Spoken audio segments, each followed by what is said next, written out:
it's difficult to imagine we won't be able to recover before that tower runs out of water. It's possible. Please understand that it is possible. Last Wednesday, the Sewage and Water Board operations chief said a new water tower might not be enough to maintain water pressure. That's exactly what happened Saturday, causing everybody on the entire East Bank of New Orleans to have to boil their water. The tower itself worked fine this weekend. Yeah, but what didn't work was just about every other aspect of the New Orleans Sewage and Water Board. The power, the pumps, and manpower. The Eyewitness News Down the Drain team has been on the case, and today David Hammer discovered that only one operator was at the pump station when the failure happened.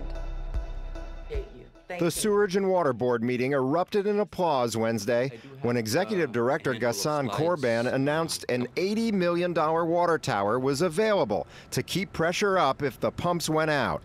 The great news of the week is the Carlton water hammer came online. All right. It had been, yep.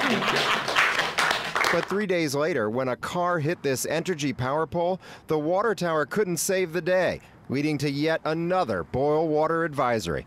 Here's a timeline of what happened. There were 4 pumps working Saturday morning, sending water out to the whole East Bank. At 4:18 a.m., an Entergy power pole in front of the Sewage and Water Board's Carrollton plant was compromised. That knocked out power to the one pump that was running at the Panola water station.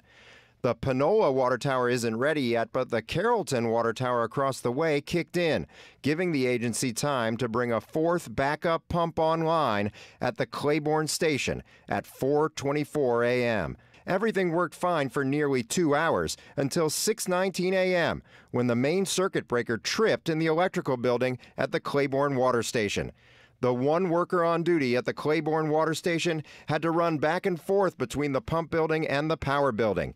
He tried to use in-house power to start an old-fashioned pump, but the agency said that failed due to operator error. It was very surprising. It was a reasonable expectation that that pump was running.